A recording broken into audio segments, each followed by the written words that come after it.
Yuvraj Singh.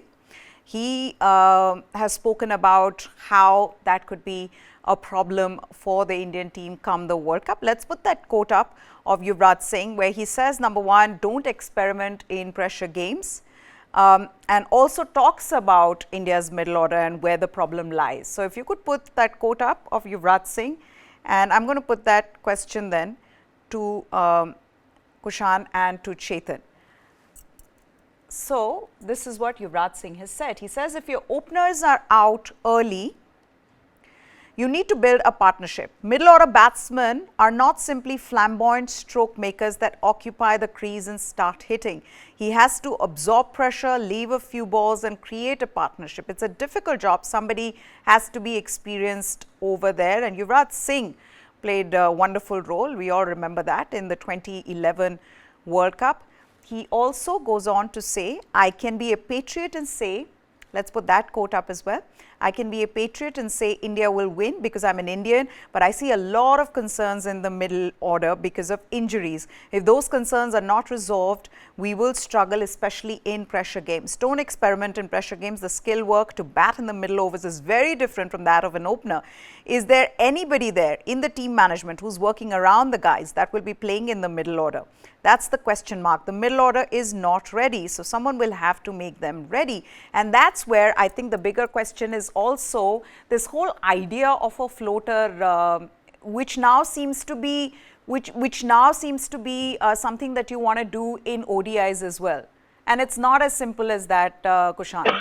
You know, you cannot get somebody to open, let that person come in the middle order as and when you want to. There are specific players, yes, who can do it, but middle order is it's not easy. It's a tricky place to be batting in ODIs, where you've got to pace your innings, you've got to know, you've got to know which balls to not hit, and which are the shots you want to go for, right? That is precisely the reason why, Meha, that I am not counting Ishan Kishan's runs in the West Indies. 3 half centuries, fantastic. It's good for him. He has got those runs. He has stacked up the numbers. It helps his confidence.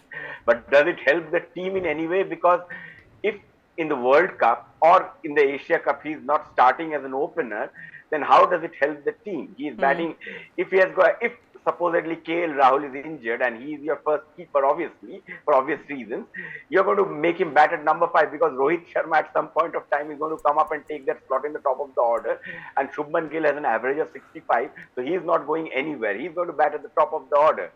So have you given Ishan Kishan that confidence if he has to bat in the middle overs during that phase where the field will be open? He's not getting that cushion of having just 2 fielders outside and hitting the balls during the power play. So you haven't experimented with Kishan at number 4 or 5 and checked out whether he's ready for that role. Because when you are going to play Pakistan, obviously you're not going to experiment like you did against the West Indies in the West Indies. So obviously the question lies over there.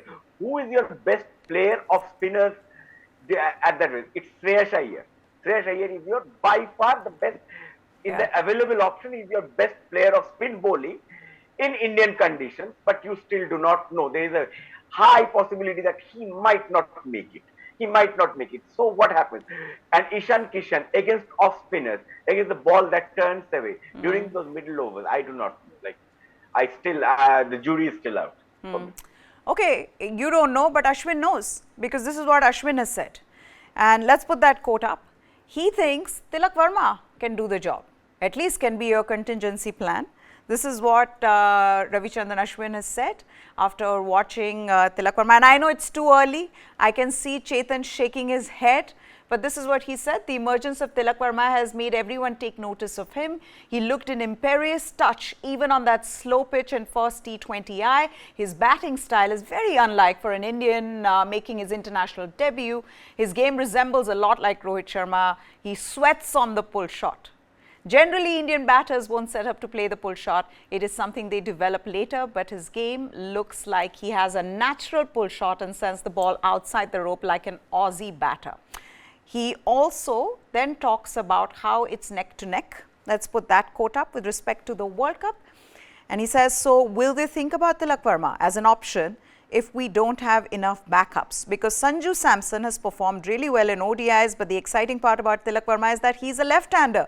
And Team India is lacking left-handers. Jaddu is the only left-handed batter in the top 7.